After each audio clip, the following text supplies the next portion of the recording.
There's a speed limit in this state, Mr. Neff. 45 miles an hour. How fast was I going, officer? I'd say around 90. But what about us? Memories. You're talking about memories.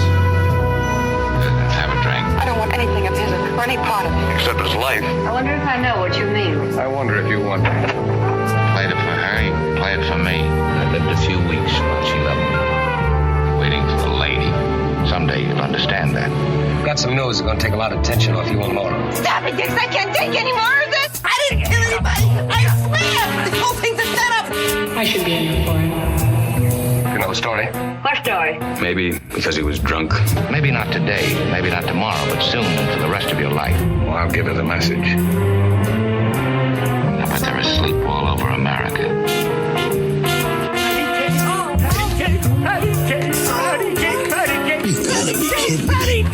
Welcome to the Speakeasy Noir Cat, podcast discussing film noirs of yesterday and neo-noirs of today. Each week, we will deliver a discussion and analysis of classic and neo-noir films, all mixed in with our unintelligible banter. Your hosts for the show, Carly Street and I'm not bad. I'm just drawn that way.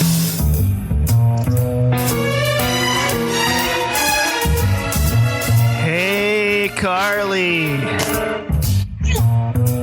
Every time I say that, it reminds me of the Disney show, iCarly. I don't know why. Let's not. Makes no sense. Let's not. Everybody All used to greet me like that, and everybody thought it was dead funny that, and nobody had done it before. They'd be like, "Hey, Carly," trying to make me say "iCarly." Like, she doesn't say "iCarly." She doesn't introduce herself as iCarly.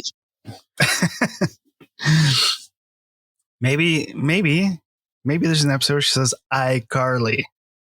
iCarly. I'm Carly. Meet you, Janice. Right? You never know. So, how you been? What you been up to?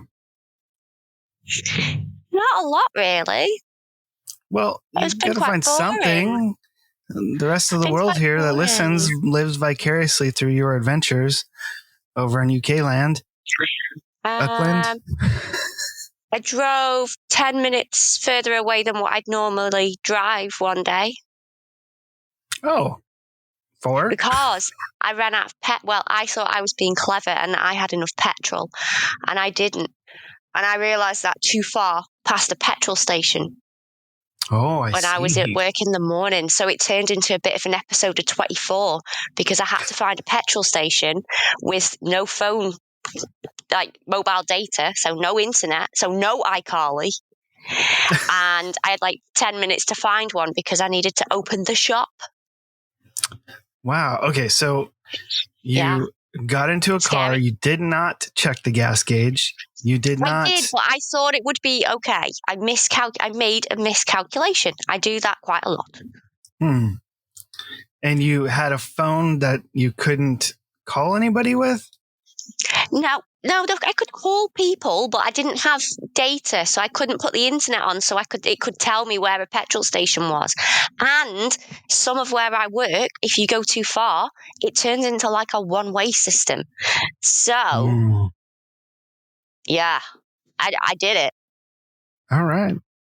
Well, but I confused a lot of people at the petrol pump because I went to the one where you can only pay with your card. And normally, I don't know what it's like out there, but normally you pull up, you try and put petrol in, you get really angry for a little bit, pulling the nozzle, and then the person that works there goes, "Oh, somebody wants petrol," and they press a button. Then you get your petrol and you go and pay. But no, I had the nozzle being really angry for about 5 minutes, and then it occurred to me that there was a card machine in front of me. oh, they're a little more trusting out there then, because out here they don't have that anymore. That's like a 50s thing, I think. For a long time We are now, in the you have 50s to, still most of the time. you got to prepay for your gas because I think too many people have filled up and taken off. Yeah, well, the thing is, it sweeps your card. So if you haven't got enough money in your card, I think it's like £100. So you have to have £100 in your bank for that to work. Ah, Yeah. well, there you go, folks. I was If you ever lucky go that to day. if you ever go to the UK and you're driving, make sure you got at least £100 in your bank. I'm still not sure what Yeah. pounds are, but yeah. Well, yeah. So Carly's Driving Adventures. Yeah. Part 1. Maybe we'll hear more. See? Or wait, I think There that'll are be many part 2. parts. Yeah, I could tell you about the time and another time because we don't want too much excitement. I can tell you about the time when I took the wrong turning and ended up on the motorway and couldn't get off. Yeah, Motorway is like freeway, right? yeah. Okay. And I thought I was taking an exit and I was just looping back round to go right back on it. Did that for a bit again. I needed petrol in that circumstance as well. You know, that reminds me of a time when I was a kid. We were visiting family in Texas. And I don't know how many people listen to this are familiar with Texas, but the city of Dallas has this huge, intricate freeway system. And they have something called the Loop.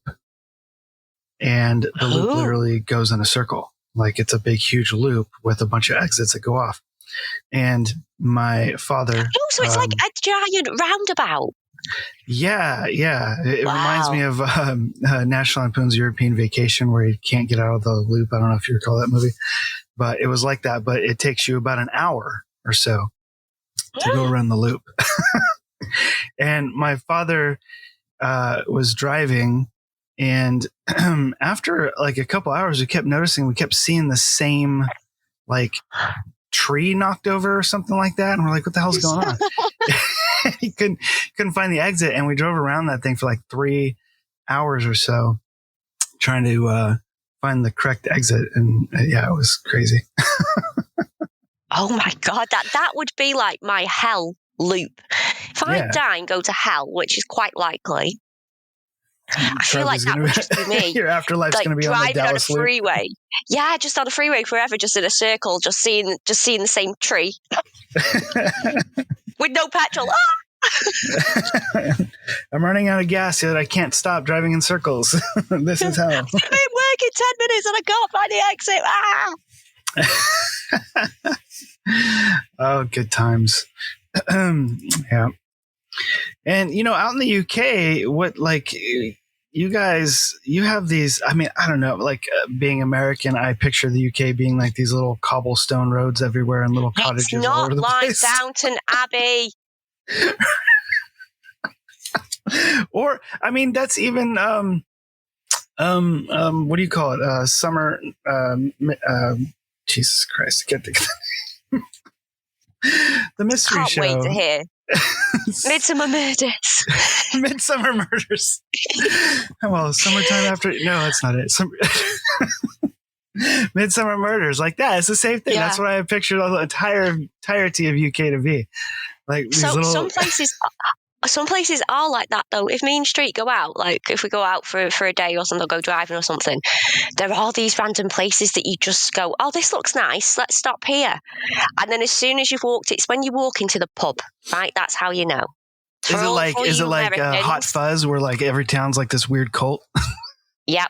So if you walk into the pub, right, and everybody goes quiet or they're overly nice, you're in fucking trouble. Okay? The slaughtered lamb. If you walk to a pub, right, and people don't bat an eyelid at you, being a bit weird, and somebody like slings change at you, or do you know what I mean? What budges you out of the way, you're fine. Uh-huh. You are fine. If everybody's dead nice, dead polite, and they move chairs for you, fucking get out. Because you're toast. Yeah, I remember when Werewolf in London, or American Werewolf in London came out in the Slaughtered Lamb pub. It was, it made me scared of, the UK. I don't know. Yeah, be afraid of people walking around with no shadows. Right. Well, that's vampires, right? I mean, or dead people. Or dead people. Oh. I went and saw a movie called Watcher last night with Shawnee. Oh. It takes place in Rome. I thought it was pretty pretty well done. Takes place in Romania. Yeah, I thought it was pretty cool. The ending was a little, I wouldn't say of a letdown, but it's just sort of like, I don't know.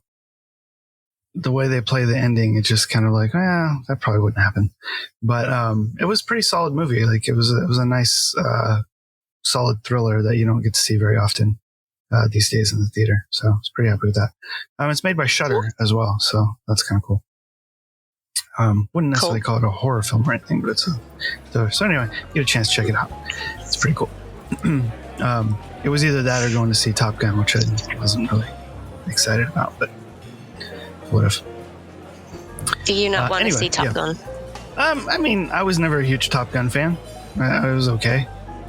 I know the rest of the world loves it, but I could live without it. I could take it or leave it. I'm not. Yeah. When I watch Top Gun, it's because I like Anthony Edwards and Meg Ryan, and that's why I watch it. But then they kill him, and I don't really care much about Cruise or Kilmer, and that whole shenanigans or whatever. But take me to bed or lose me forever. That's Top Gun for me. So I wasn't terribly excited about the sequel because obviously Goose is dead and Meg Ryan's not in it, and who cares? To me anyway. But so speaking of pubs, though, even though that was like 10 minutes ago, let's get into the drink for tonight, shall we? And I think this is a first, maybe. Could be wrong. I don't even know my own show. I've got 3 different drinks for tonight. Oh. Yeah. So while I was researching drinks, I didn't want to do something just simple as the main, I thought it was like whiskey or something in the show. Because I think he says whiskey. I can't remember. But I didn't want to just do it because we've done something simple like that for just whiskey on the rocks or whatever. But so we have that, but also we have a total of 3 drinks tonight. So I'll just go through these. The first one, and I couldn't find any explanation as to why they call it this or what it has to do with the movie at all, but it is called the Roger Rabbit cocktail. And I guess that does give away tonight's movie, which, I mean, if you're listening to this, you probably already know because we name our episodes the title of the movie, so it's no secret, right? So the first drink is the Roger Rabbit. Not the dance, if anybody remembers that, but the drink, Roger Rabbit cocktail. Might dance after the cocktail, depending what's in it. Oh, yeah? Well, this one, I don't know if you'll be into this. You might be. This drink is a rum drink. You make it with 3/4 of an ounce of coconut rum, 1 ounce of amaretto, and 4 to 6 ounces of pineapple juice. So it's a rather sweet drink, it seems like. What has it actually? Yeah. Yeah, but I mean, rum's pretty good. And I actually just bought a bottle of spiced rum day before yesterday, so I've been drinking that on mine. So in a shaker, you put a 1/4 cup crushed or shaved ice. I've never heard of shaved ice going into it, but whatever. Crushed ice. Add 1 ounce of amaretto, 3/4 of Malibu or Ronacco.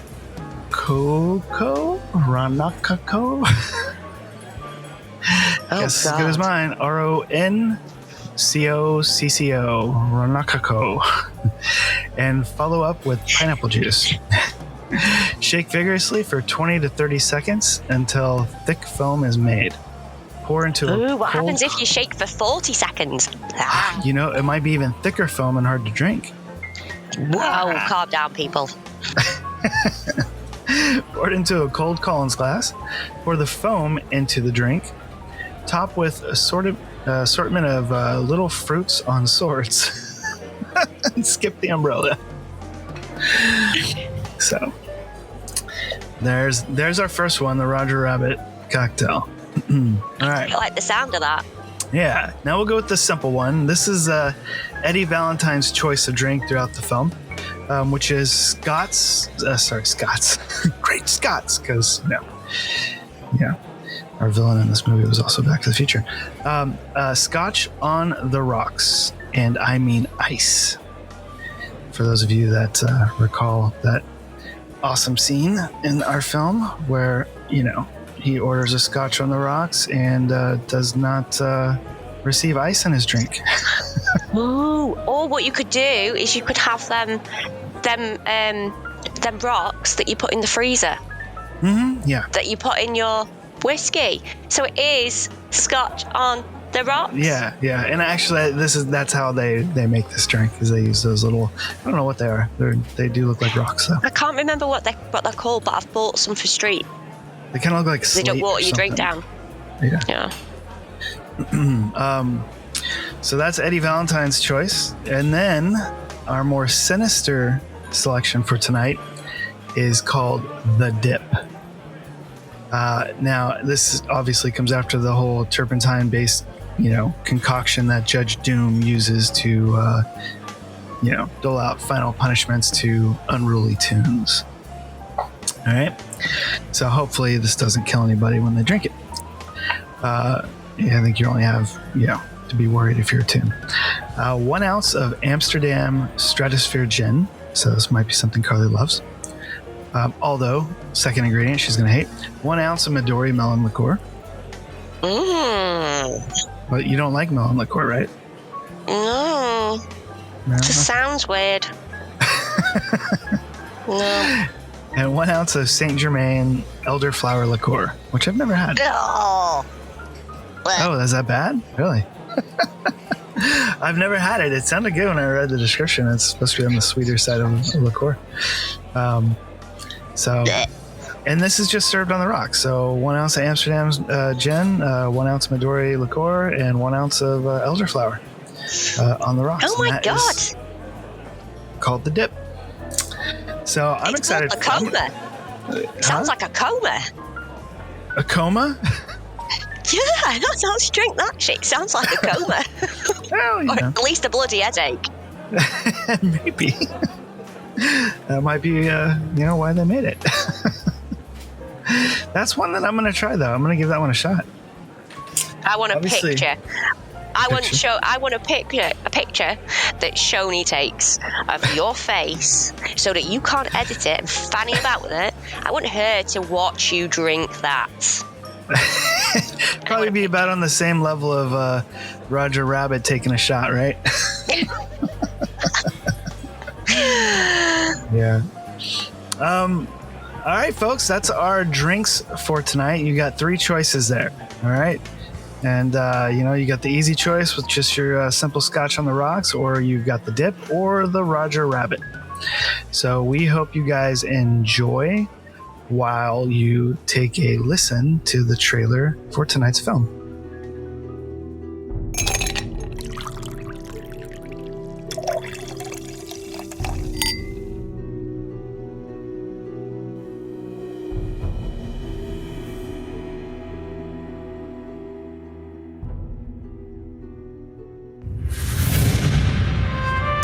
Do you know about show business, Mr. Valiant? Only there's no business like it. Cut!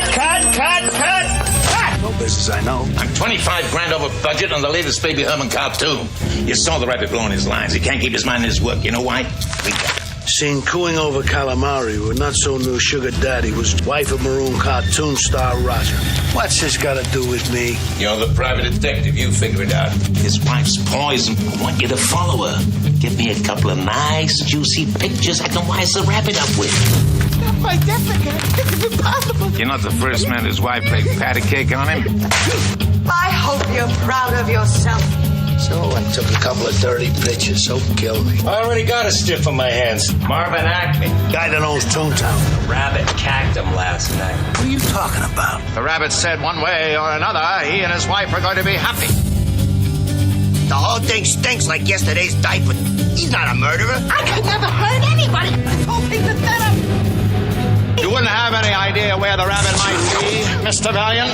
We'll find him. Since I've had Toontown under my jurisdiction, my goal has been to make Toons respect the law. Remember how we always thought there wasn't a way to kill a Toon? Well, Doom found a way. He calls it the dip. This is how we handle things down in Toontown. I'll catch the rabbit, then I'll try him, convict him, and execute him. You still don't trust me? I don't trust anybody or anything. Behind you!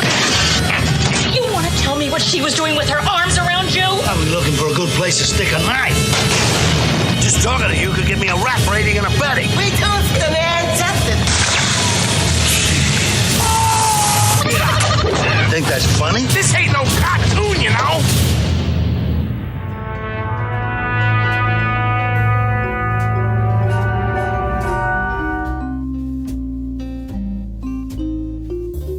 All right, that was the trailer for the 1988 film Who Framed Roger Rabbit, which is a American live-action animated comedy mystery film, which I also add in noir because I think that this film is heavily noir influenced. And it is directed by the infamous Robert Zemeckis. It's produced by Spielberg's favorite producer, Frank Marshall, and also Robert Watts. It's also loosely adapted, and I just learned this. I did not know about this, but it's loosely adapted by Jeffrey Price and Peter S. Seaman from Gary K. Wolfe's 1981 novel, Who Censored Roger Rabbit? And the film stars the amazing actor Bob Hoskins and equally amazing Christopher Lloyd, the talented Charles Fleischer, Stubby K, and Joanna Cassidy, with a surprise uncredited Jessica Rabbit, who is played by, oh my goodness, I don't know why I just went, Kathleen Turner. My mind just went totally blank on who plays Jessica Rabbit. It sounded like I think you've just had that coma drink, haven't you? And it's knocked your socks off. The dip is eating at my brain. Kathleen Turner, who I believe was fresh off of Romancing the Stone at this time.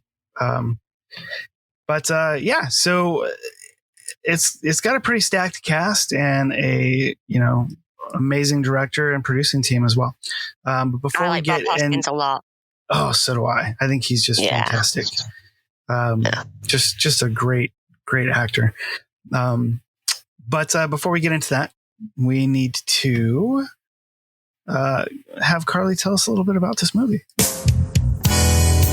And now it's time for Carly's super famous in a nutshell synopsis. Bob Hoskins takes an LSD trip and we get to join in the hallucination. Did you like that damn drug addict. Did you like it? Yeah, that's pretty good. Yeah, I'd like to think that if I was in that little world, like a singing Frank Sinatra sword is just, I want that so bad. So bad. I want one. Can somebody make me one? Even if it's just his face glued on an actual blade and then somebody singing and a tape recorder. I don't care. I want one. I just knew that was going to come up. It even looked like him. Right?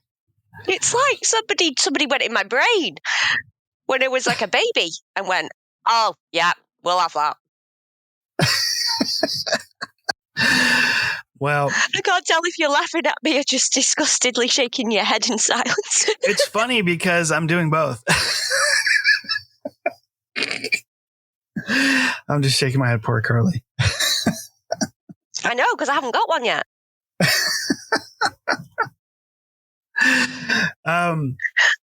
Yeah, I mean, it is a very trippy movie. It wasn't the first live action mixed animated film. I don't recall all the different variations, but I think probably the most infamous one before this might have been Song of the South, which, I mean, has been banned for, a long time, or at least not necessarily banned, but just kept in Disney's vault and, no longer released. There's some questionable racial,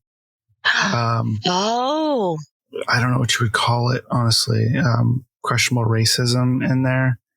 I guess to certain people would not be so questionable.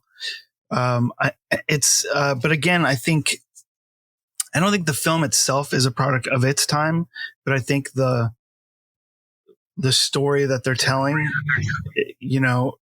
is a product perhaps language or something like that is maybe a reflection of the time. Well, I have no idea what this film is. I've never heard of it. Oh, you should look it up. It's not, I mean, if you say that it's like a good movie or something like that, I'm sure people hate you, but it's not like it's a bad film or anything. It's just, there's like these, it's like the same boat as like people, discussing like Tom Sawyer or something like that. And, or even Gone with the Wind with, racism, things like that, which I completely understand. And I don't, discount at all, but again, these are, the world changes in a hopefully good and positive way. So these older films that were maybe not necessarily as sensitive or politically correct or any of that kind of stuff, or just more humane, honestly. I think they're more of a learning experience than anything. But yeah, so there's some controversy about Song of the South. But I think that was probably one of the more famous, like, live action animated films.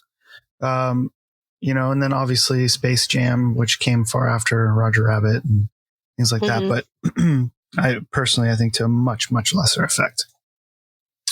Yeah. I was very surprised with that. Yeah. And then there's also another, I wouldn't call it controversial, but there's a more adult themed Cool World, which stars a younger Brad Pitt, which I personally thought was a pretty cool movie, but I think there's a lot of hate for it. But at the time that Roger Rabbit was being developed, animation was on a decline as a whole. I guess there weren't a whole lot of animated films coming out the theater that were extremely successful, or like at least where Disney wanted it to be. So they were starting to kind of wind down their animation department due to lack of popularity, I guess, at the time. Okay. I guess it was expensive, isn't it, when you think about it? Every single little page of movement. Yeah, it's a very intricate, time-consuming, expensive sort of, an hour and a half. Yeah, but those artists are extremely talented, and the old style animation, which Roger Rabbit was done in, with some new processes as well, you can really tell the quality difference compared to today's animation, which they have drastically less frames in between, so it's more, they have more of a stutter effect or like freeze frame effect. Yeah, they don't actually move, do they? They kind of jolt. Yeah, they'll animate like facial expressions or something. Yeah. Or it'll be like moving a still image across the screen. You know what I mean? It's nowhere near the same, but obviously you can turn product out much faster, and it's cheaper, less intensive work. And obviously it doesn't seem like the audience of today cares about quality. So, I mean, that makes sense, right? So Disney really wanted this film to reinvigorate the animation scene. And it did. It did precisely what they wanted it to do. However, coming into the 90s, like, this film was a 1988 film. It started development in 1981. I think the book Who Censored Roger Rabbit came out in 1980, and they optioned it the next year because, for that very reason, they really thought that it would make a huge blockbuster film. Granted, they changed almost everything from the book. Wow. Yeah, like almost everything. Like, basically, they kept all the key characters. And there is I mean, there's still a framing of Roger Rabbit in the book, even though it's called Who Censored Roger Rabbit. But there were some cool, interesting things in the book that I've read about. I haven't read the actual book yet, but it's on my list. Where the book is about comic strip characters, like old newspaper comic strip characters, like serials. So, things like Dilbert and Hagar the Horrible and things like that. And Roger Rabbit was a comic strip character. And these comic strip characters were, just like in the movie where they were alive and, walk around, that kind of thing, and how they made the comic strips by taking still pictures of the actors doing whatever they're doing. But there's a ton of differences. I don't know if we should really get into it, but the book revolved around a genie granting wishes and like all kinds of crazy stuff. But there's some key elements that still resonated over into the film, but it's drastically different. And I would say that the film is probably closer to Chinatown than it is to the original novel. Other than the core characters, which are all the same. You still have Baby Herman, you've still got Roger Rabbit and Jessica and, that sort of thing. There are newly created characters in the film, such as Judge Doom, was not in the book. You have the Cab, which is not in the book, and, some other characters, obviously a lot of the Disney characters and Warner Brothers and all that kind of stuff. However, the concept is all kind of there, and just the plotting is way different, much different story. But for Disney jumping on it like right away, and having a clear idea of what they wanted to do, this movie went into a very long development hell, starting from 1981 and not culminating until 1988, which is in part due to changing of the guard at Disney. They were, I don't know if you came across this, but they originally developed this project, early on, like after they acquired the book rights. And they originally had Roger Rabbit was cast as Paul Reubens, which, if you don't know who that is, he is the man behind Pee Wee Herman. And then they had Peter Renaday as Eddie Valiant, who eventually down the road ended up being, well known for playing Master Splinter in the Ninja Turtles. And then Russi Taylor was voicing Jessica Rabbit. And that was kind of cool because she was also the original voice of Minnie Mouse. And while I was researching this, I thought it was hilarious because I found out she was also literally married to Mickey Mouse. She married Wayne Allwyn, who was who voiced Mickey Mouse. He was the third actor to voice Mickey Mouse. So in the real world, Minnie Mouse and Mickey were actually married. They were indeed. All right. Wow. But although that was the original cast that they were going with, and at that time they actually had offered Terry Gilliam of Brazil fame and many other films, and was part of whatchamacallit with the Jesus, can't think of the name, the comedy troupe, with Cleese. Come on, British person, this, don't you? Police British person. Police, no, comedy troupe, British. Jesus Christ, I can't think of the name of them right now. You are not giving me a lot to go on here. Oh, come on, John Cleese. Just because you say Brit. Oh, hold on, Monty Python. Monty Python, yes, thank you. Jesus, I can't. Yeah. I can't host the show by myself, Carly. Just because I don't know everybody that's British, I can't recall every British fact. But Jason, I thought you knew the Queen. We've been through this. I don't know her. Do you know what? One day I'm just going to be like, ha, it was all a ruse. Here's a selfie with me and Liz. Yeah. So Terry Gilliam was approached to direct it, which would have been, I mean, what a crazy different film it might have been. But he declined and he didn't want to do it. And later on, he admitted to saying like he declined it out of pure laziness. He just thought that it was going to be too much of a technical challenge to direct. And he said that he completely regrets the decision. Obviously, I mean, anybody's going to regret a decision about a film that ends up being, you know, a huge blockbuster hit kind of thing. But, you know, at the same time, you know, that's, I mean, geez, he seemed like he was a very technically inclined director. I mean, if you look at Brazil or, you know, any of the other films that he made, you know, back then it's kind of astonishing he turned it down. Especially, I believe he has some connection to the animation world as well. But, yeah, what a crazy cat. I mean, it would have been interesting to hear Paul Rubens voicing Roger Rabbit as well. And from what I understand, there were actually some test shoots that they did with that cast. From what I understand, they did like two different test shoots with them.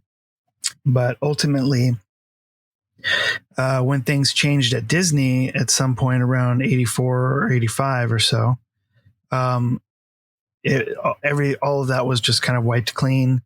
And the new head of Disney came in and was kind of obsessed with Steven Spielberg, and I guess was really trying to court him more into Disney. Wow. And at the same time, Spielberg was, you know, really getting rolling with Amblin Entertainment or whatnot. So they brought them in to produce the project. And I'm not 100% sure if Spielberg was originally supposed to direct or not, or if it was just going to be a producing gig. But I'm guessing he might have actually been attached to direct at some point, because there was some talk about him originally wanting Harrison Ford to play Eddie Valiant. But for whatever reason, Harrison Ford wanted too much money for the role. Schmuck. Oh, yeah. I can really see Harrison Ford talking to a cartoon that's not there. No, he couldn't can't be bothered even with talk to that. a dog that's not there. Do you know what I mean? Come on. Mm-hmm. No, he probably turned it down because they didn't. Yeah, he probably turned it down because they wouldn't let him wear his earring. You know, but there's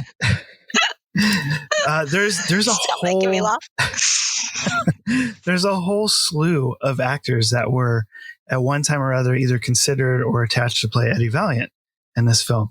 So I'm just going to go down a quick list real quick, okay? Just to kind of get it out of the way, because it's kind of impressive, honestly. So Harrison Ford was really the second pick because Paul Rubens was originally attached. Then you had Chevy Chase, who obviously was big at the time. And he just wasn't interested. He just wasn't interested. Just didn't want to do it. And that would have been a completely different movie, right? Chevy Chase as Eddie Valiant would have been like, that's crazy, right? And then Bill Murray was. Oh, I could see that. Next in line. I could totally see that. Yeah, it would be much, again, it would be a different film, but it probably would have been closer to the Bob Hoskins version. However, Bill Murray didn't get it because I don't know how true it is, but there is this Hollywood sort of lore about Bill Murray and how he accepts movie roles, where supposedly there's this 800 number that you have to call and leave a message. And if he's interested, he'll get back to you. Right. Oh my God. Should we call it for a laugh? Right. Let's do it. Let's get the number. But apparently that's a thing, you know, and he lost out on this role because of timing. Either he didn't get to the voicemail message or whatever before they wanted to greenlight it and put it in the process, or moved on to somebody else because it took too long to hear back from. That's so cool. Yeah, I might start doing that with my text messages. I'm sorry, you're going to have to go to some sort of mailbox somewhere and leave me a note. Right. If you want to text me, call this number, and if I want to text you back, you might receive one. Yeah, but I'm probably going to charge you as well, so make sure you get your money's worth. Make it a long text. That's what I'm gonna have to do to get you on the line to record more podcasts, huh? Yeah. Here's my 0800,000 million number, Jason. Right. Yeah. You just basically record your portion of the episode, and I'll tell you if it's a go. Send it in, and then you. Oh my gosh! All right, next in line, Eddie Murphy, who at the time was big with SNL, which is an odd choice to me. See, I think Eddie Murphy, I've always been more of a David Spade fan, as you know, because I think that he's quite reserved with his comedy, which is what I like. So he has Chris Farley that was all over the place with the physical comedy, and he's just there backing him up with just a very reserved sarcasm. And I always thought that Eddie Murphy was just far too maniacal. Like he had like the sarcasm, but he also had the physical comedy, but both of them were dialed up to like 2 million. Yeah, I never really got him with the physical comedy, honestly. I always thought he was just more sarcasm and like played off of his rudeness as like being funny. Which I was like, Eddie Murphy's all right. Like, I think I like some of his films, but I was never like a huge fan of him. Like I'd say, people will probably hate me, but I think Kevin Hart has a good balance of sarcasm and kind of wild, shouty, physical comedy. Neither portion is too much. Yeah, I agree with that. I do think Eddie Murphy's funnier than him. Like Kevin Hart, he's funny like when he's in the zone, but sometimes like I feel like there's certain actors or comedians that are a little how would you say it? They're a little jaded by their experiences and like have a sort of higher they think higher of themselves than maybe the rest of the general public, and that's fine. Like I have no problem with that. Like if you're going to be an actor, you have to be a bit conceited, but he just doesn't have a problem like kind of letting that out there and being like, hey, I deserve this, and like, okay, that's fine, but entertain us. I really don't care about what you think of yourself, kind of thing. So I don't know. Kevin Hart can kind of annoy me at certain things, and it's really only a stand-up comedy. Like he's totally fine. He's great in films, but him talking about other things, it's just like, even like he's got this show. I can't think of the name of it right now, but where he sits down and drinks wine with people, and it's all people. Can you get me a gig on that? I can do that. It's supposedly people that he doesn't know well. But even though there's certain people on the show that he's good friends with, so I can't really figure out the dynamic. I was thinking, well, maybe he's just having friends on because he couldn't get guests or something. I don't know. But the show is pretty good, but you can just tell I don't know, like he's not a great host. But it's worth watching. I can't think of the title of it right now, but if you find it, I think it's on Netflix or Hulu or one of those streaming channels. I can't remember. Anyway, moving on. After Eddie Murphy, which I think was like the fourth or fifth choice, then you have Robin Williams or Robert Redford, of all people, Jack Nicholson, which could have been fun. Yeah. Another wild idea, Sylvester Stallone. Wallace Shawn, Ed Harris. Oh, not Ed Harris. Oh, actually, maybe. I don't know. I mean, I like Ed Harris. Don't get me wrong, but I think it's just I don't see that one. Charles Grodin is the next one, and I could see that one. I could totally see Charles Grodin playing that. And then Don Lane, who's less known. So after all of these people, ultimately Bob Hoskins was chosen not only because he's a great actor, but they saw that he has this sort of element of hope in him, which they really wanted for the Valiant character, even though this guy is like down and out due to circumstances. They could see within him that there is this sort of like air of hope. And lastly, the superficial reason is because he looked like he belonged in that era, which I'd agree. I thought he was really perfect for the look as well.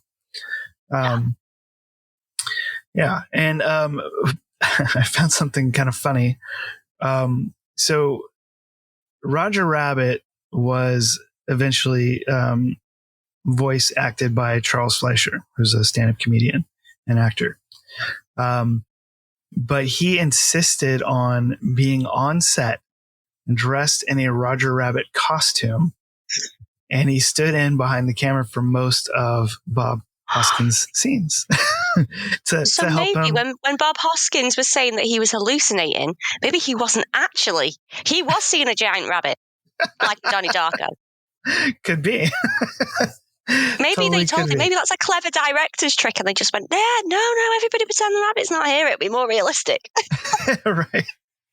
Could be. But Fleischer said that he did that because it helped him get into the character of Roger. And I was assuming being like a rabbit. Yeah, I was assuming it would be to help Hoskins, like, out. But I guess that was for him to help him get into character later on, which was probably months later, to voice the character. Oh my God, that's so funny. I really took this voice acting role as an owl seriously. I did a bit of method acting and went and sat on a branch every night for 6 months trying to twist my head. Right.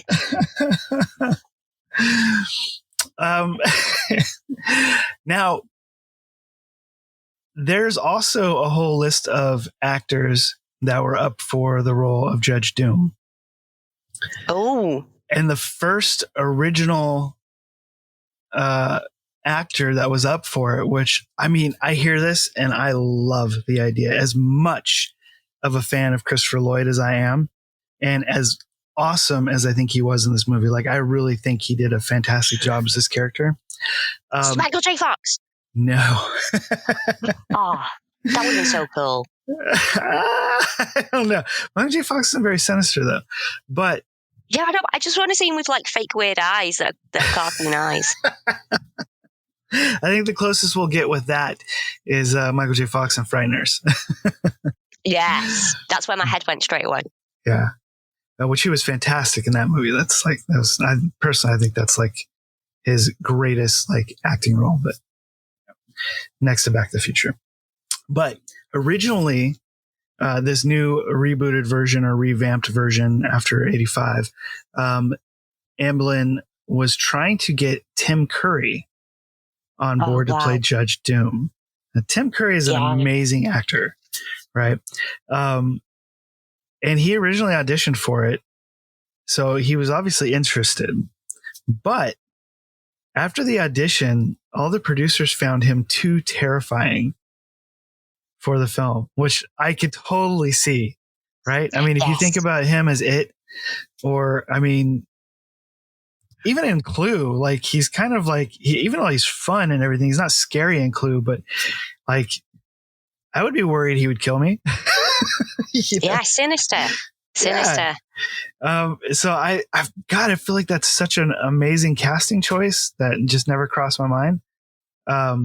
But again, it's like, it's hard to grapple with that because I really think Christopher Lloyd was amazing in this film. And just a great sort of, Christopher Lloyd's a great physical actor as well. He's animated and just, he can play serious. I mean, if you've ever seen One Flew Over the Cuckoo's Nest or like any of this other serious roles, like, he really was able to balance the intricacies of that character in this type of project. Man, would it be amazing to see Tim Curry. I wish that audition was out there somewhere. That would be fun to watch. Somebody, if anybody's listening and they have a handle on where to see that, let us know. Because that would be great. You could start a hashtag movement. Tim Curry Cuts. Release the Curry. Release the Curry audition. Yeah. So it gets crazy again with choices for this character. And there's also a connection back to Terry Gilliam, but not, much of one. So after Curry was deemed too terrifying, they also went, of all people, Christopher Lee, who he turned it down. John Cleese had interest in the role, but was deemed not scary enough. Then there was Peter O'Toole, F. Murray Abraham, Roddy McDowell, Eddie Dezzine. Roddy McDowell would have been scary. Yeah, that'd been interesting, right? And then of all people, Sting. Sting. Ooh, I like Sting. Yeah, I'm not up for that one.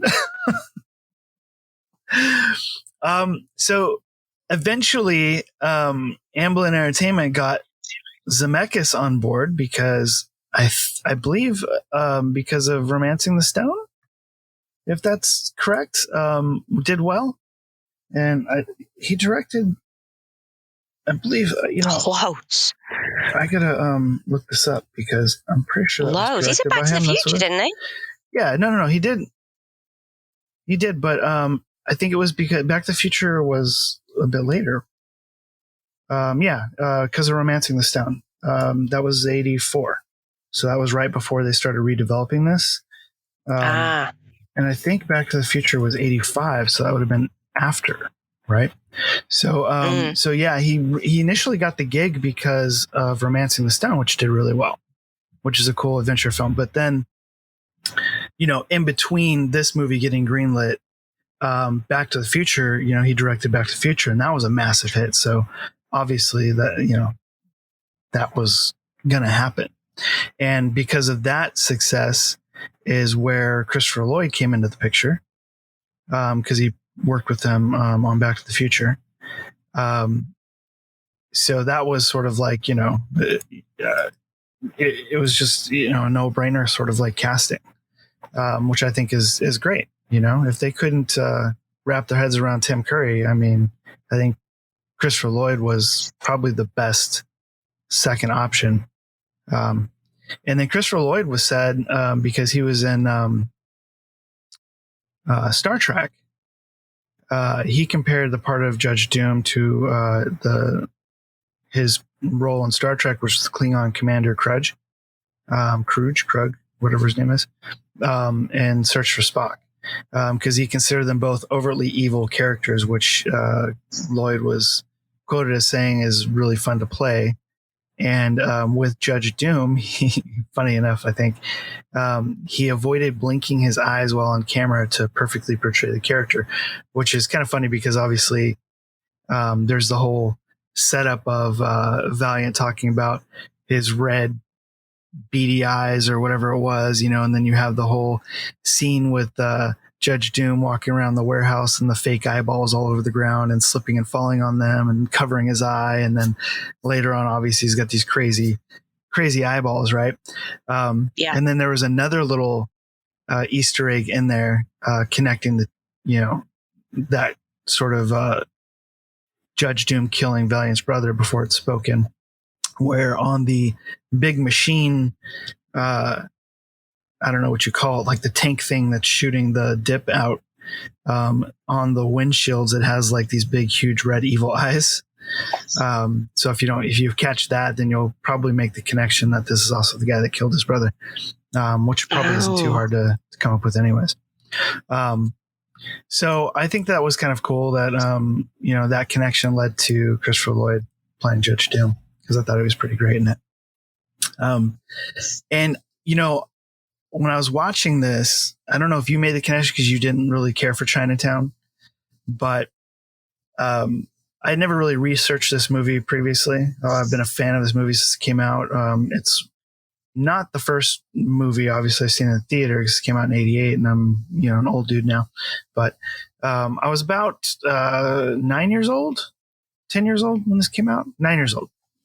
And it's one of those movies where I just got kind of dropped off at the theater, where the parent wanted to go, do whatever, right? And not knowing, what the movie was. That happened to me a lot. Like there's some movies I should have never saw at my age, but they were much more relaxed on letting kids into the theater, right? But we're taking Jason to the babysitter. Who's right? that? Freddy Krueger. That's what it was, yeah. Like I saw some Cool World was another one. It's just like, okay. But I loved this film in the theater. I thought it was so great. But I never like really researched the film or anything. And when I was watching it with Shawnee, I was like, wow, this really reminds me of Chinatown. And while I was researching for the podcast, there was, while they were writing the script, they made a conscious effort to replot the movie and relate it to in the same sort of ways as Chinatown was, where there was like this sort of corruption within Los Angeles, and their subplots that they used was actually real. So this whole idea of the red car train system being bought out, and this suburban expansion of the freeway going through town, all of that is real. Like that, all that stuff really happened. So they incorporated that into the plot, which I thought was pretty cool, and really reminded me of the whole water, subplot of Chinatown, which is, very much could be what Chinatown was based off of too. But I think there was also a lot of water rights issues at that time that Chinatown was based off of as well. Anyway, so I thought that was pretty interesting because I'm a huge fan of Chinatown, and I'm obviously a huge fan of this movie as well. But there were actually multiple scripts before, because like I said, in the book, Judge Doom wasn't in the original book. So while they were through the writing process, they were trying to pick a villain, which, as we know, there's a lot of sort of MacGuffins and plot twists in this movie, trying to set up different, angles of, what's going on. But they're one of their first scripts, they actually had Jessica Rabbit being the villain, which I'm really happy they didn't, because there's so much heavy implication there that she's got something to do with it. I thought it made it a better movie that she ends up not having anything to do with it. It's kind of nice to, even though they're cartoon characters, really kind of nice to see, like, okay, these people, she's not cheating on them. She's not doing anything bad. She's not doing these things that she wants to do. Or, like, these aren't things that she wants to do, right? Like, these two characters are in love, right? And she does just love the little bunny rabbit. Right. Yeah. And it's kind of funny because they look like everybody loves Roger White, like Betty Boop's scene in it was pretty awesome as well. Like, who wouldn't, be in love with Roger or whatever. I can't remember what she says, but it's great. It's funny, right? Because he's totally this dorky, cartoon character, but, everybody loves him. And then another version had Baby Herman as the villain, which would have been interesting. And I could see that happening. But also, I really liked the idea of, like, they portrayed him and Roger having this great friendship, even though that opening cartoon, they're not mad at each other or anything, or they don't have any, like, contention. But Baby Herman is obviously like this grumpy old, man baby. Yeah. So you could totally see that happening. But they eventually finalized a decision on creating a new character, which I think the movie is better for. Yeah. And they originally were supposed to have, Doom was supposed to have an animated vulture sit on his shoulder throughout the entire movie, which I thought was kind of funny. Right. But I think that would have been too heavy handed. So they eventually, like, took it out because they said it was too technically challenging to do, which, I mean, to be honest with you, there's some amazing special effects in this movie. Like, they did some really amazing things. And I don't know how that would have been the one that was too technically challenging, but so be it. Yeah, we'll flatten a human being with a steamroller and then we'll make him become a blow up cartoon. But right? Yeah, the vulture's too much, guys. Yeah, there's so many things. And honestly, there's really only, like, I think 2 flaws to me in this movie as far as the special effects, which we're in the third act. And it's so forgivable because the rest of what they did was really quite amazing. The first one was him with his gun when he pulls out the cartoon gun. And later on in the next scene, it's obvious he's holding a plastic gun. Right. Yeah. And that was like the one that sort of stood out with me. And I remember seeing that when I originally saw the movie back in the day, where it just kind of stood out with me. But they even tried to enhance it and put like a cartoon shine on it, but it didn't work. They should have just animated it, honestly, for whatever reason. I thought that was a clever idea to have an actual prop gun that he holds. And maybe that was the case every time you see the gun. But, as soon as they cut to the next scene and you see the plastic gun, it sort of pulls you out a little bit. Cause it's pretty obvious. And then the second, issue that I noticed was, at the end where that car breaks through the bricks, and then you see Toonland in the background. There's a few shots where the compositing isn't great, where you see like a kind of a heavy outline along the bricks, and then the Toontown's composite in the background. There's like a close-up shot of Eddie Valiant, where it really kind of takes you out. And then there's like this crane shot at the very end, the last shot that you see of Toontown in the background. It's just not matching well with the crane movement. But I mean, Jesus, those are so forgivable with all the other amazing stuff that they did, and there's some great little spots in there. Like he moves a picture, and like you see the dust trail and just random other things, the whole sequence of him shoving him into the sink, just so many great things. Yeah. What was your favorite? Like sort of technical aspect of that? In the car.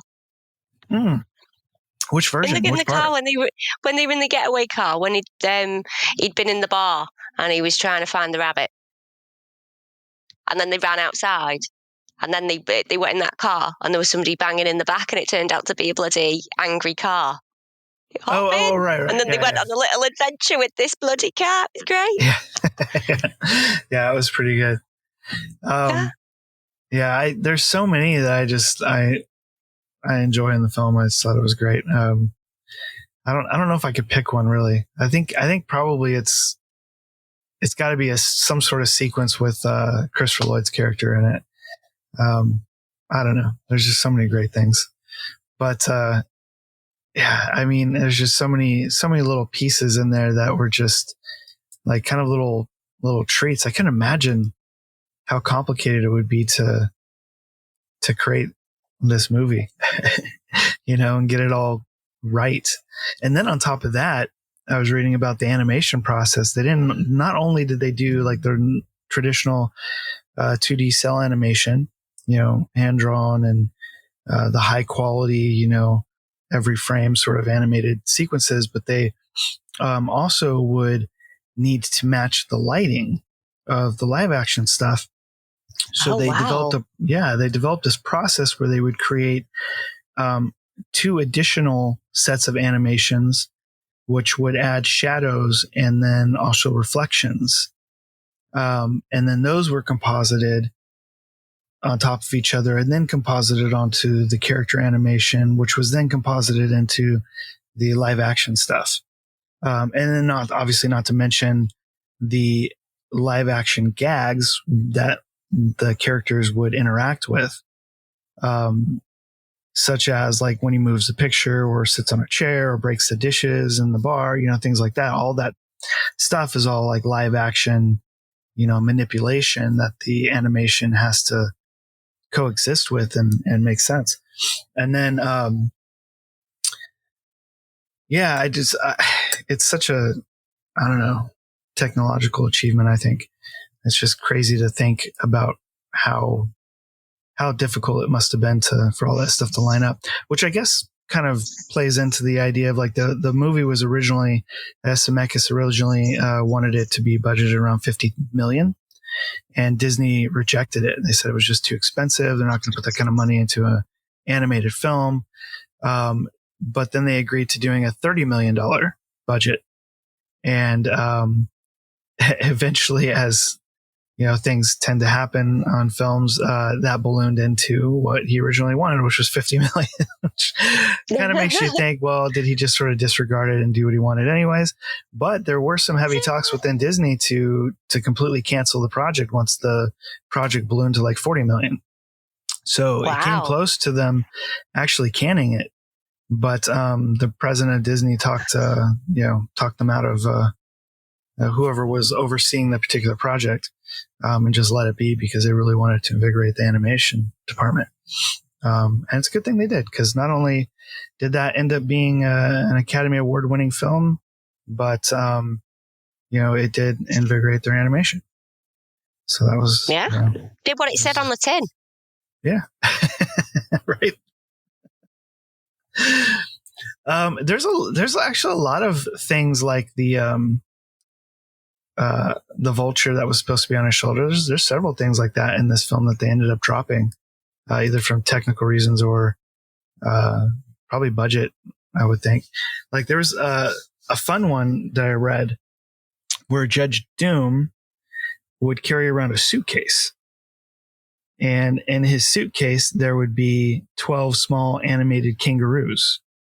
And this sounds wild and crazy, but it's kind of funny.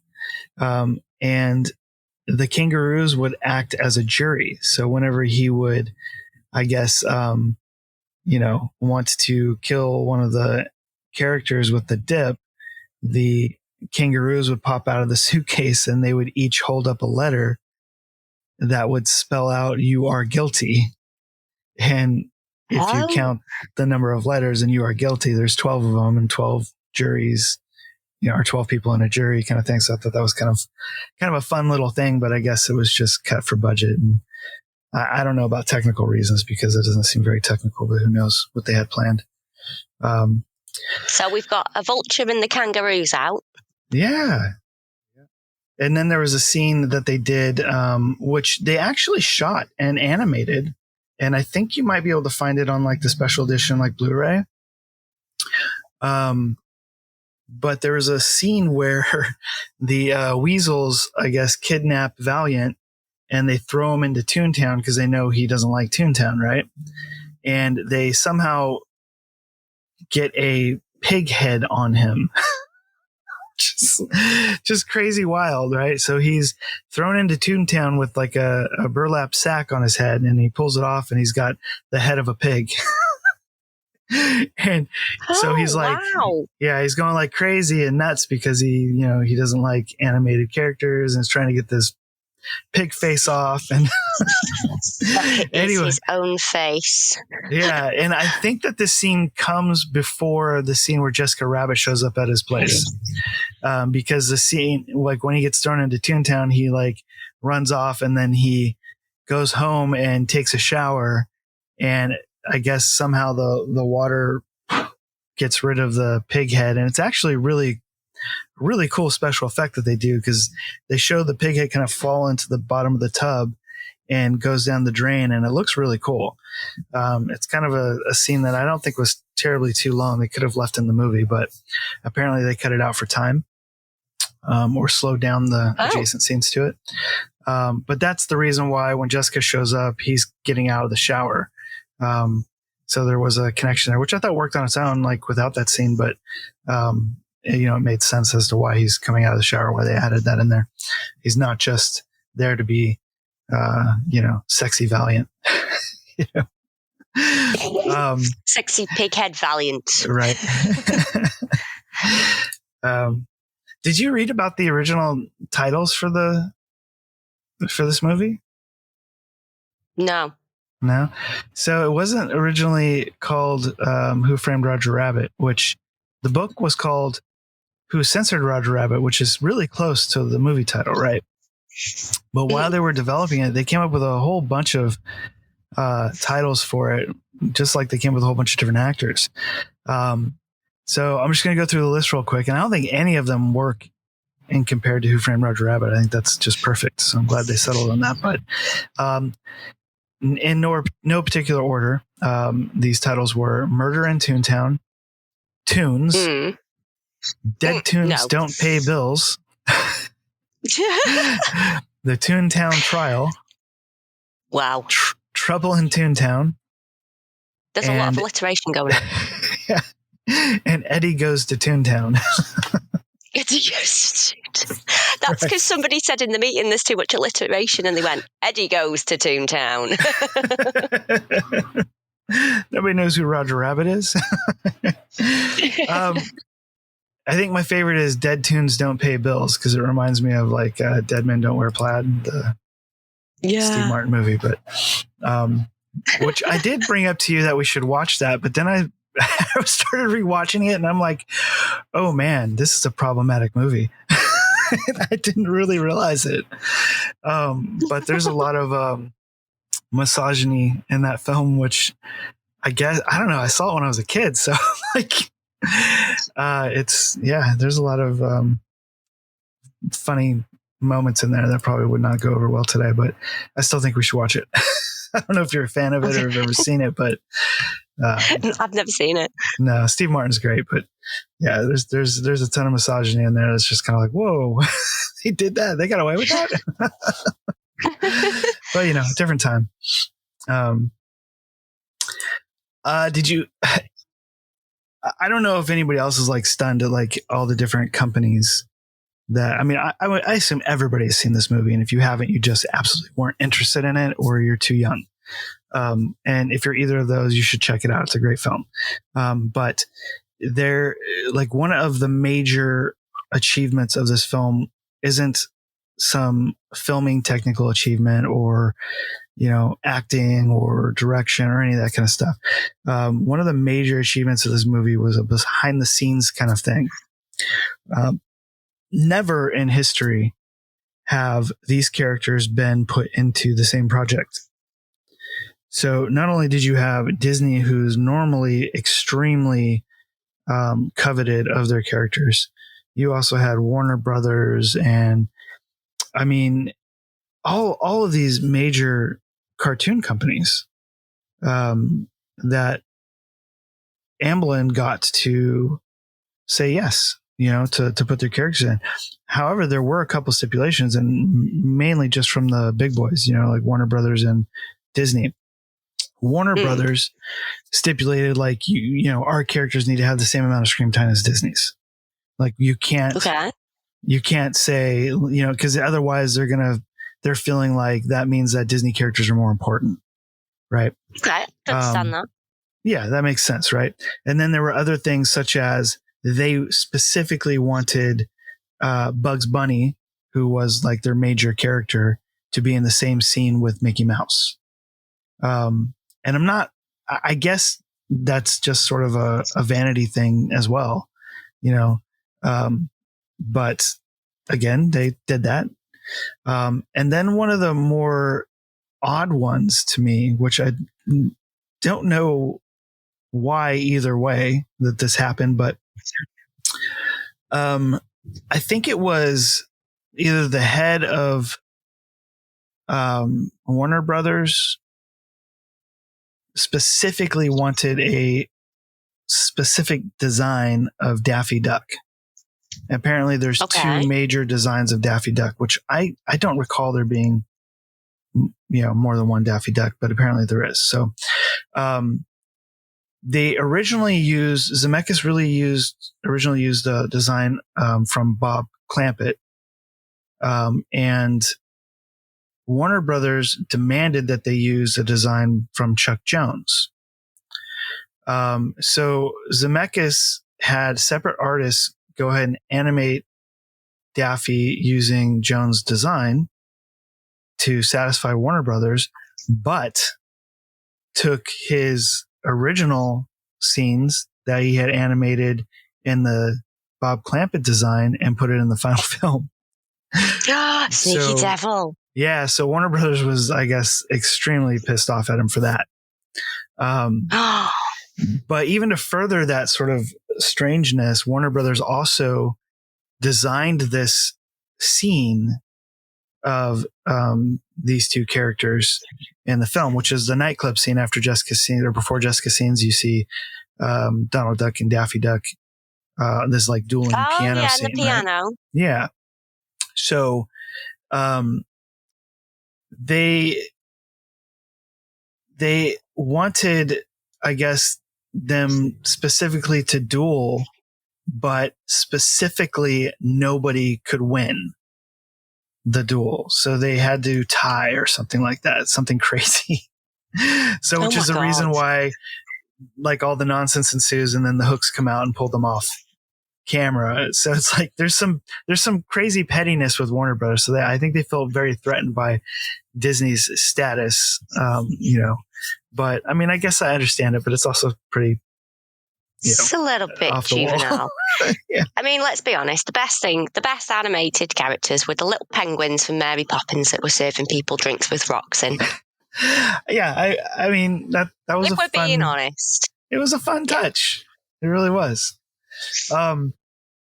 Now there were of all the characters and all the different companies that they got to contribute characters, to this film, which all of these companies basically were just, signing papers saying, yes, you can use our characters, and then had nothing else to do with it other than that particular Warner Brothers scene with the dueling duck piano thing. That was the only one that really had, creative input. Of all those characters that showed up in this movie, there were several companies that said no, which I was really surprised about. They tried to acquire the rights to Popeye, and they said no. Oh, okay. Yeah, they said no to Tom and Jerry, which isn't that also Warner Brothers? I don't know. I thought Looney. Yeah, I think that's. I don't know. Looney Little Tunes. Lou. Yeah, Looney Tunes. Yeah, it's Warner Brothers, right? But I don't know. I think that's kind of odd. So I guess Tom and Jerry, back in the day was one of the most successful cartoons. So maybe they were just overly coveted by it, or I'm not really sure what the deal was. And then Little Lulu, who is lesser known to me. I think I recall the character, but I don't know. I'm not really sure what it comes from. And then Casper the Friendly Ghost, they couldn't get. And then Terry Toons, which probably the most notable character I think is Mighty Mouse. Okay. They didn't specifically say who they were wanting to pull or if it was all the characters, but I just kind of assumed it was Mighty Mouse.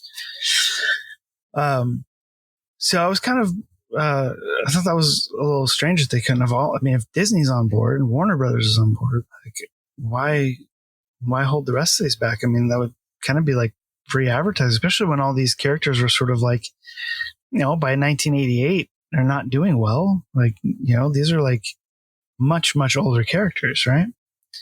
But, and they even had scenes that were designed for them. Like there's this whole funeral scene, that never was filmed, where you see a bunch of these characters that, weren't in the rest of the movie.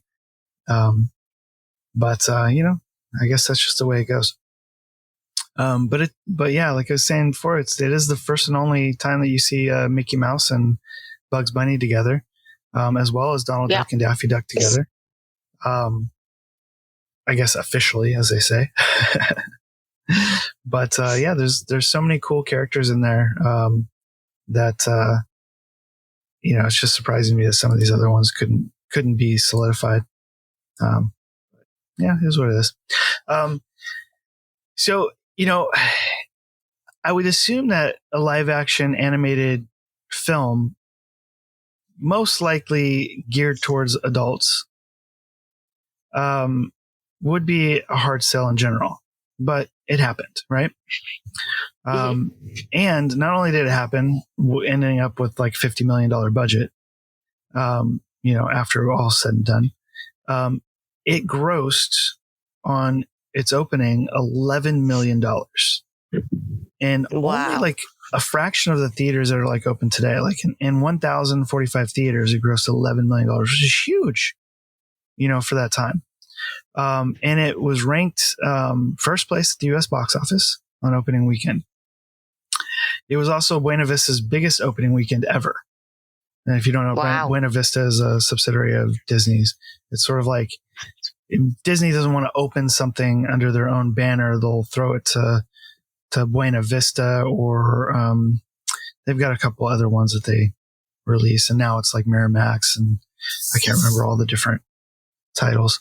But so after all is said and done in the US, it pulled in a staggering 156 million, almost 157 million dollars in the United States and Canada. On top of, in the rest of the world, it did another 173 million, for a total of 330 million. It was also the 20th highest grossing film of all time, which is, I mean, that's nothing to laugh at, right?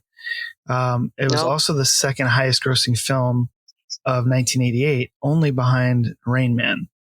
Speaking of Tom Cruise, right? Who, I don't know if you know, but neither Tom Cruise nor Dustin Hoffman wanted to even make that movie. They hated shooting it.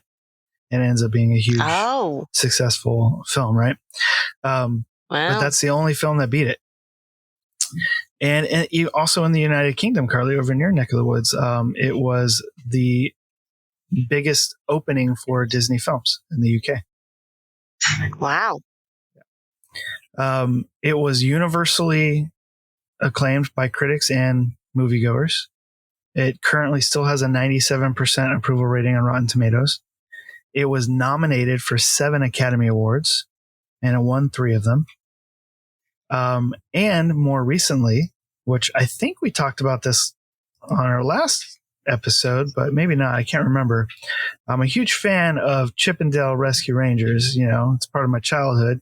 And this new film that just came out, that Disney Plus did, Chip 'n Dale Rescue Rangers, was actually created as a somewhat sequel to Roger Rabbit. It's reported that it's sort of in spirit. I'm thinking more on the technical side, because obviously there really aren't any characters connections or story connections, but they sort of took the concept, obviously, of Roger Rabbit, and they did something really cool where they utilized basically every animation technique that you can think of, that have come out since Roger Rabbit, and put it into this film, which is something that, filmmakers have been trying to do for a sequel or a prequel with Roger Rabbit for years. But Disney's always shot it down. Either CGI is too expensive or this or that. And Zemeckis really wants to make it traditional animation, which they're not necessarily behind that either. I don't think anybody cares about Roger Rabbit anymore, blah, blah, blah. But, so for whatever reason, I'm guessing the filmmakers of the Chip 'n Dale film, sort of look at this as sort of like a way to sort of continue that sort of feel of films. Maybe it will lead to another Roger Rabbit film. Who knows? Because there is supposedly, after many years, even like right after this film was made, they immediately started working on a sequel. And Spielberg actually was involved with it. And the initial script was going to be written by J.J. Abrams very early on in his career, right? We're talking like 1989. And Zemeckis was going to produce. So I'm assuming maybe Abrams might even have been going to direct. I'm not sure. But ultimately, I guess Spielberg didn't like the outline or whatever it might have been. Then there was Nat Molden, who was hired to write a prequel, and it was titled The Toon Platoon. God, they're not good with titles, are they? No. And this was a prequel, and it was set in 41-43, which is during World War II, which, being a Spielberg, produced movie, obviously it's going to have to involve Nazis, right? Yes, it's like Saving Private Ryan with Daffy Duck. Right. Honestly, I get it. You're Jewish, and like the whole Nazi, like, it's important to you. But I feel like, I hope he's gotten it out of his system by now, right? I can appreciate everything that he's done with it, but it's like, I don't think the world needs more Nazis. I'm good with no more Nazi storylines. Even in the Indiana Jones like realm, like, let's do something different, But if he's got something to say, he's got something to say. I get it. So, anyways, Spielberg ended up backing out of the project altogether because he was doing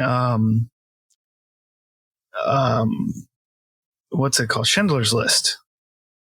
and he didn't feel like he can make this movie satirizing Nazis after doing Schindler's List.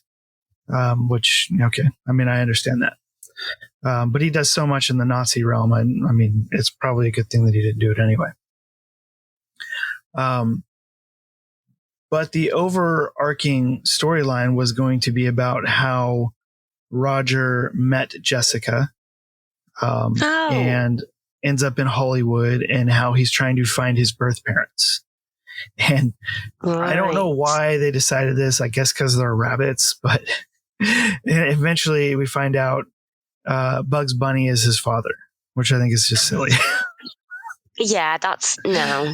Yeah. So anyway, that was what it was. And then the sort of B story was Roger and his human companion end up enlisting in the military and fighting Nazis, and how he meets Jessica as Jessica gets kidnapped by the Nazis and is forced to do like radio propaganda for them, and they end up saving her. And it's just this, I don't know, it's kind of crazy to me. But yeah, anyway, Spielberg ended up leaving, and that one ended up tanking. So then in 97, Disney ends up commissioning another potential script with Sherry Stoner and Deanna Oliver, who I believe are both involved in Animaniacs, which is also connected to Amblin or Spielberg, right? And they kept parts of the, I don't know what the hell was the name of that one, Toon Platoon.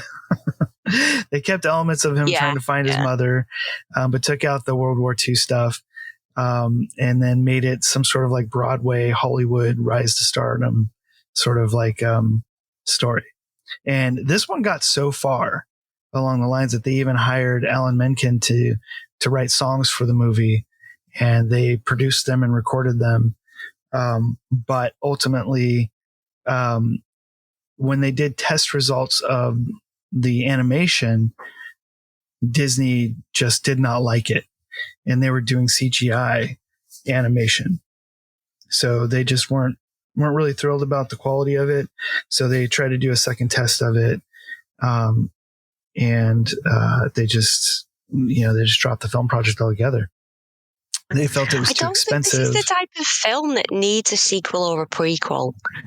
No, I don't. It's just nice for what it is. Yeah, I kind of agree with you. Like I'm the type of person that's like, if I like characters in a story, I'm all for sequels or prequels. Like it doesn't matter to me, even if they're bad. Like I still like living in that world for a time. Even like the last Indiana Jones, people didn't like it. Like I don't care. I get to see Indiana Jones again. Like I'm all for it. Like I don't mind. I think the worst one for me was really the Alien, Prometheus and stuff like that. Like those were just, in my opinion, just weren't great movies. But whatever, that's just my opinion. So I'm all for it, Carly. I just don't know that. I agree with you. It definitely doesn't need one. I mean, it was a very self-contained movie that had a great, ending to it. Like it all makes sense. It was very well packaged, right? So I totally agree with you on that. But, Hollywood, it's money, success. And then also, you got, these heavy hitters like, Zemeckis and Spielberg who, are storytellers and they want to tell stories. So, you could totally see it happening. But whatever, Disney killed it because CGI, which I'm glad, happy for, because I really don't want to see this film as a CGI movie. And supposedly it's because they, saw the budget ballooning to like $100 million or something, so they canceled it. However, in preceding years, as far back as 2007, Frank Marshall and Zemeckis both said they were both interested in making a sequel, and they actually started development. It took them a few years, but by 2010, supposedly a script had been developed and also new animation techniques. But again, Disney wasn't happy with the CGI elements. So they did more tests on it and decided that 2D hand-drawn characters with some additional CGI lighting and prop enhancements was how they were going to move forward on it. So again, they ended up, pushing forward into the sequel territory. But unfortunately, it didn't move much farther past that. Bob Hoskins even was reported as saying he was interested in reprising his role as Valiant. However, just shortly after him saying that, he ended up being diagnosed with Parkinson's disease. And after that, he retired from acting. And sadly enough, only 2 years later, he passed away of pneumonia. So that's, unfortunately, the way that all worked. And that might have put a damper on just making a sequel or a prequel altogether. However, a few years later, in 2013, the original writer of the book, Gary Wolfe, was commissioned to write a prequel. And this time he was writing a script based off of the 1952 film The Stooges. And it was would also take place about 5 years before Who Framed Roger Rabbit took place. So effectively, Eddie Valiant wouldn't be in the picture anyway with that one. That one didn't make it very far. And then later in 2016, Zemeckis again stated that they have a finalized script. And it takes Roger and Jessica out of the 40s noir and into the 50s lifestyle. And he said it would feature a digital version of Bob Hoskins' character, Eddie Valiant, as his ghost, which I thought was kind of cool. I'd be for that. I don't mind that kind of thing. I didn't mind it in the new Ghostbusters movie, so I'm good with that.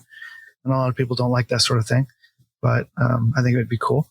And then he said that the script is really great, but unfortunately he thinks that there's a slim chance that Disney would greenlight it, as they have very little interest in Roger and even less interest in Jessica Rabbit, and in fact hate her. I'm assuming because the sexual overtones and that kind of thing. But, Disney's done a lot of, stuff to sort of progress past that stuff. So I personally think that is a possibility.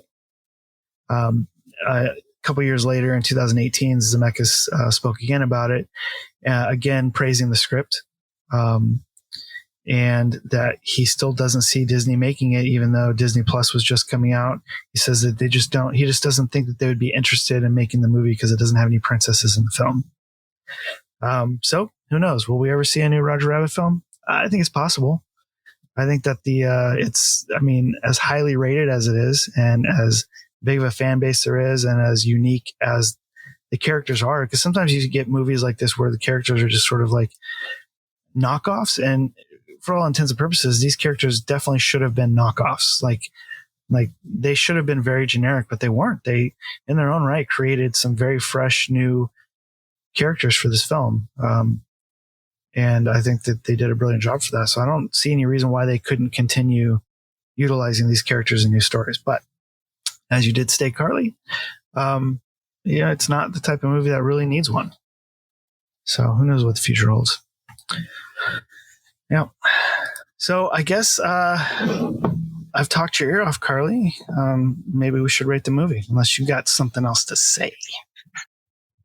I want to rate the movie because you're going to be surprised. I don't think I am. I think Carly's going to give it a 2, maybe a 3. Yeah, you will be surprised. I don't know. Is it a 1? I'm going to give it a 5. No, I'm joking. I'm going to give it a 10 out of 10. Do you really? Yeah, because I didn't write any notes. It's the only film that I've watched where I haven't written any notes because I was having fun watching it. Oh, I thought it was because you were lazy. That's it.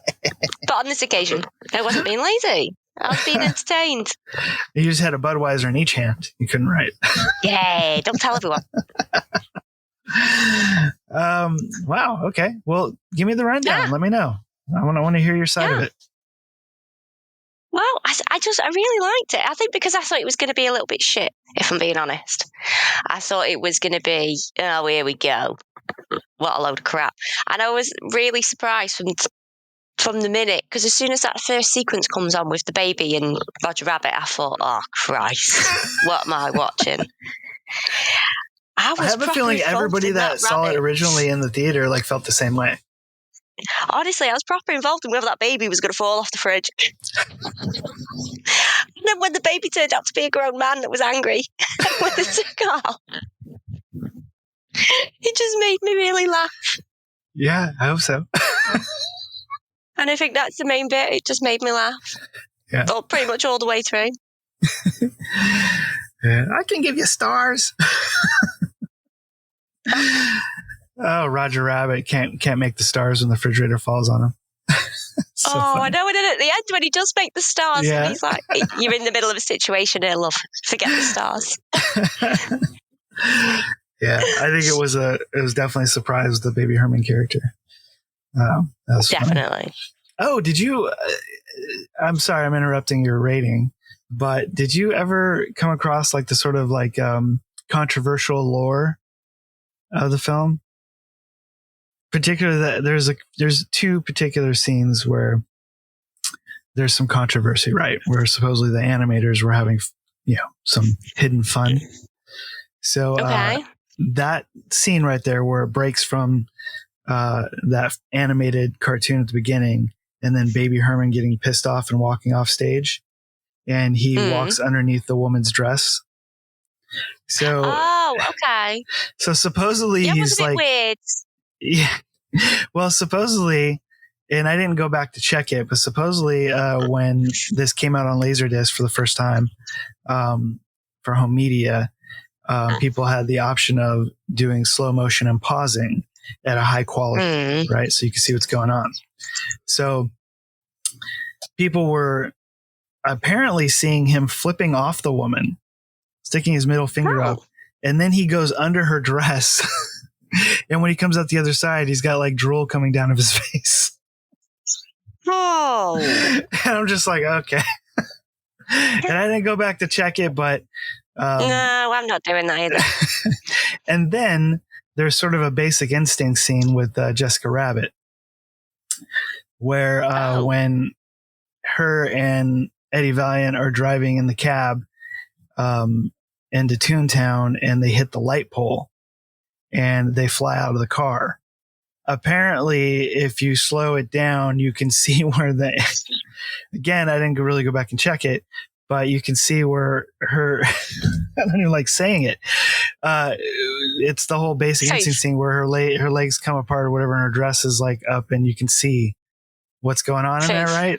Which is like, which I'm like, there's plenty of like Disney like things like that have been reported over the years. And again, I don't know if any of them are true, but it goes back to like the whole Wizard of Oz, stuff, and the Munchkin killing himself and hanging in the background and things like that, where it's just like, there just seems to be, I wonder, is it lore? Is it really there? Is it people just seeing things kind of thing?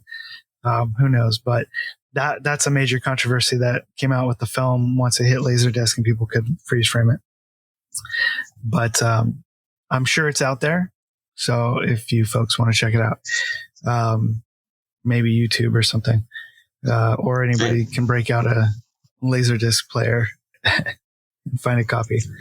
But if that's what you fancy, slow motion vigilantism for cartoons. It's it would be funny though to know about the Baby Herman one, because I think it's hilarious. It's crude and stuff, but it's funny as hell. Like it's that perfect kind of setup for him, because later on when you see him smacking the I don't know what you call her, his babysitter. It's just silly. But anyway, back to you and your rating of the movie. So you enjoyed it more than you thought you would. You thought it was gonna be terrible. Yep. I did. I thought it was like Space Jam. Oh God. Yeah. But no, I really liked it. I really did. Carly's 10 out of 10, gents. I also give it 10 out of 10.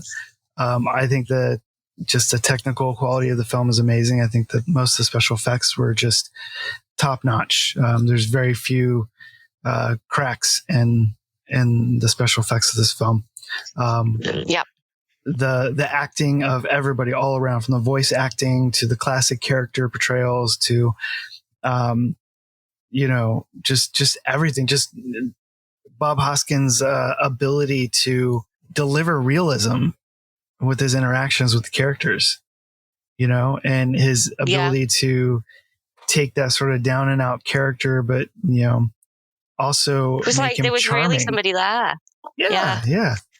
But he's just so charming in the movie, as well. And Christopher Lloyd, his portrayal is just fantastic.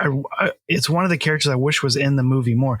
Like, you see a lot of these cameo characters just kind of show up and go away, Dumbo, whatever. Obviously, as our villain, he was great. I wish he was in it more. I don't have any bad things to say about this movie.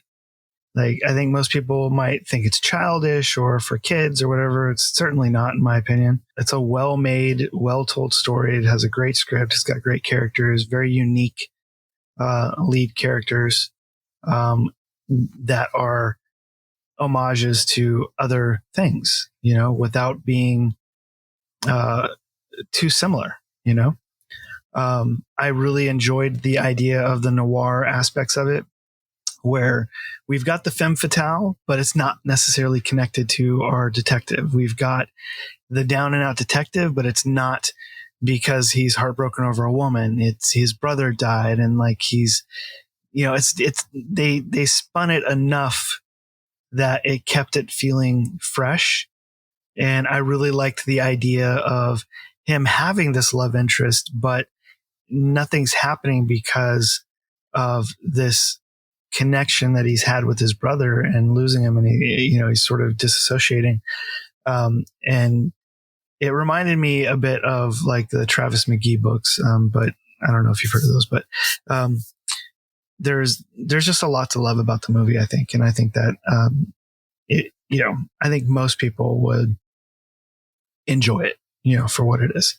And unlike you, Carly, I fully would love to see a sequel, a prequel, anything really, honestly.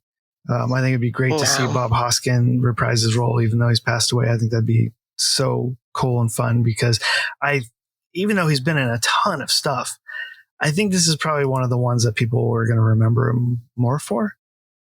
I mean, it'll be on that list anyways, certainly, unfortunately, Mario Brothers might also be on that list, but for not good reasons.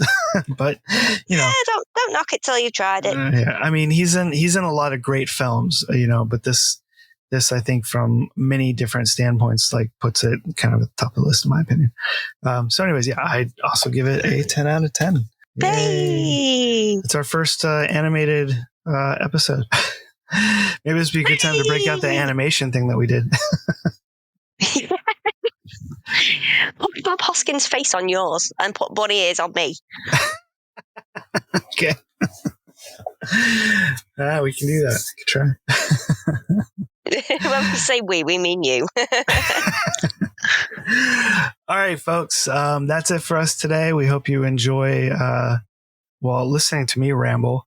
Carly didn't get a word in on this one, I don't think.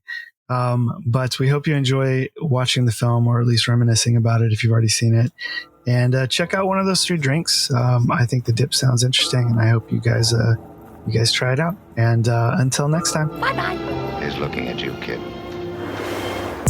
Thanks for joining us this week on the Speakeasy Noircast. Make sure to visit our website, resurrectionfilms.net, where you can subscribe to the show on iTunes, Stitcher, or any of your favorite podcast apps so you'll never miss a show. While you're at it, if you found value in the show, we'd appreciate a rating on iTunes, or if you'd simply tell a friend about the show, that would help us out too. If you like the show, you might want to check out our book, The Dark Side of Acting Up, and The Dark Side of Acting Up Volume 2, now available on Amazon. Or you can check out one of our films, also available on Amazon Prime. Be sure to tune in next week for another episode of the Speakeasy Noircast.